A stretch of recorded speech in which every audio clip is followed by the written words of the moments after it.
get up. It'll really kick me out of bed. That is alarming.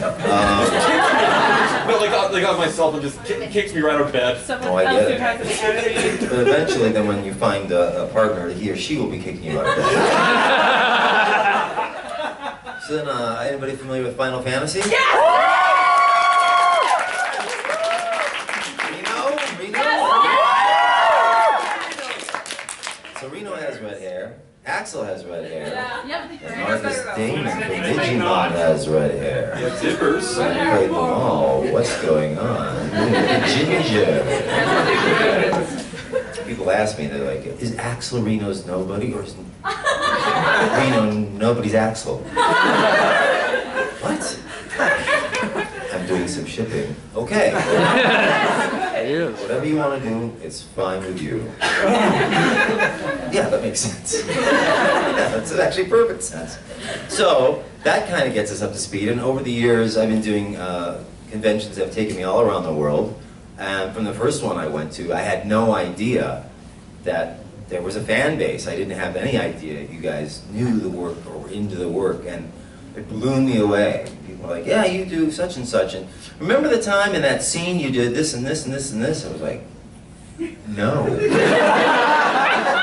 How do you know that? And then I realized, for me, it was like, oh, well, you know, the stuff that I'm into, I know, lines of dialogue, I know characters, backstories, all of that. And of course, with the internet, not only is all this information out there, but then, because people are blogging, and you guys are talking, and creating, and you're doing your own creations, and fan dubs, and yada, yada, yada, yada, it just goes on and on and on and on. You guys can find out information like that. And you can even tell me when I'm working before I know. So you're psychic. So anyway, that brings us up to speed. I also want to give a hand to Nancy. She's been with me.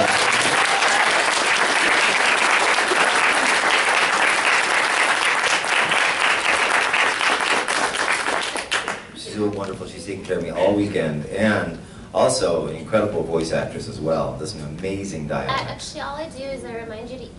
She does remind me. It's very true. I literally and I caffeinate you. And yeah, she caffeinates me. Sounds dirty, doesn't it? I take that back. No, please don't. I just got turned on. Wow. Never been caffeinated quite like that before. And usually I have to pay for it. So, but no, we've had a lot of fun, and she's not only done a great job, but she's a terrific actress in her own right. And, true, she has reminded me to eat. I told her that today. I woke up and I was really tired. I wanted to sleep, but breakfast, and it smelled good. I had Nancy in my head going, eat, you need to eat, don't forget to eat. Eat, Quinton, right. Eat. Exactly. Don't forget to eat, Eat, Quinton. Says, eat. You must feed your body, otherwise you will go stale.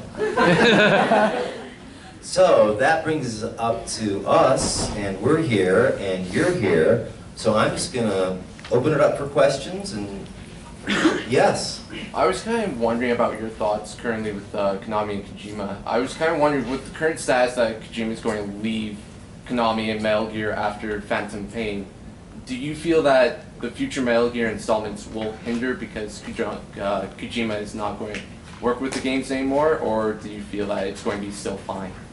I haven't read it enough to even know the answer to that.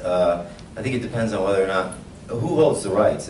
Does Konami hold the rights? Konami holds the rights right now, but so they can continue on with the future installments, or they can kill it right after Kojima. Yeah. So I was just kind of wondering what your thoughts are with the current stance right now. If Konami does do future installments without Kojima, how do you feel about it? Do you feel like his creativeness will, without his creativeness, it will hinder the future installments, or if it will, or if they're going to pull a miracle and continue on really well without Kojima? It's a good question. Oh, what are my thoughts? Well, I don't know. I mean, I think Kojima's pretty amazing because he's kept everybody guessing for every game, as we all know the history. And some of you will repeat it to me, even though I know it. In Metal Gear 2, when you were right and you came in, we didn't like it. I know. But Metal Gear 4 were so much better, and we really liked it. I know. And then I did like you in 2. You didn't, you're lying. But you do now, and that's okay. But Revengeance was amazing! I know. So, I hope it moves forward. If they can do it without him, and they have some quality writers, maybe. Good luck. I hope. For the franchise, for the character, for the fans, for me.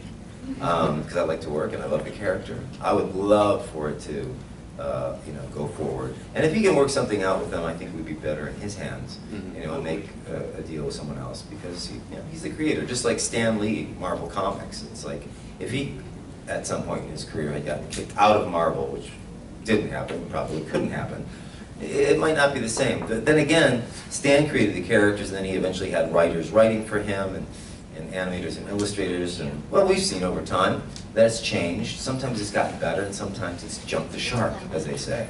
So more will be revealed, and I'm in the same place you are going. What next? More information. Gimme. So we shall see. Thank you. Konami was overgained by Silent Hills. You, yes, Axel. 2 Axels. Chibi Axel. Yeah, it's Lee. Oh, it is Lee, yes. It's Lee. Out of all the characters that you voiced as, which is your favorite and why? Which is your favorite?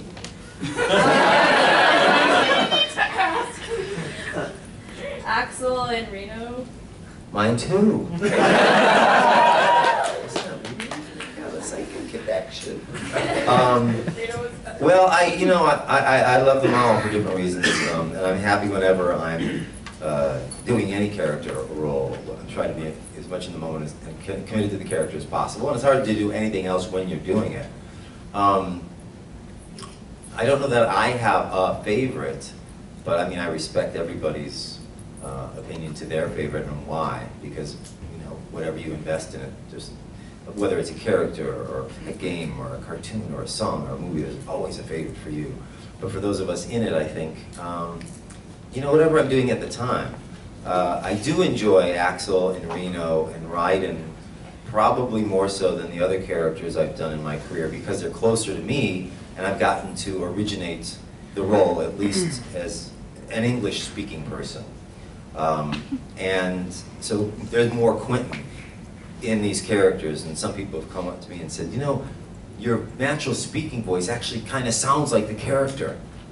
Yeah, because it's a lot closer to me than Elmer Fudd, So yeah, I dig it for that reason. Thank you. Yes. How's it like for you to work on Mass Effect?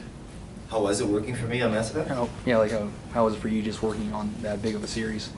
I enjoyed it. It was great, and it was interesting too, because we did it. I was recording in a studio in Burbank, California, but the director was directing me from Canada, so she was in my headphones, and so I couldn't see her. But I just saw the engineer, like I see you, and we were about this close with glass between us, and I had my contract, and I had my script, and and we went through it, and she was great, and we had a ball, and then I went off to do another project, and it would be later, after it was released, that I then came into the con circuit, and people were like, the scene with you and Thane when he passed, it was so beautiful, so sad. How do you feel? Sad. I miss him. He's my dad. Not in the real world, of course, but in the Mass Effect world, absolutely. I can't ignore this man for some reason. If I don't call on him, he might, I don't know what he might do. Yes. Any regrets, like any choices in voice actor, like, yeah, never liked it? For? Just like any reason. I mean, Bill Murray said Garfield. Oh, did he? No, in Zombieland, it's like, any regrets? Garfield. Garfield. Yeah, I haven't had any regrets. No, none whatsoever. Everything's been fun. Everything's been good. Whenever I'm working, I'm happy. I think there were times early in my career when perhaps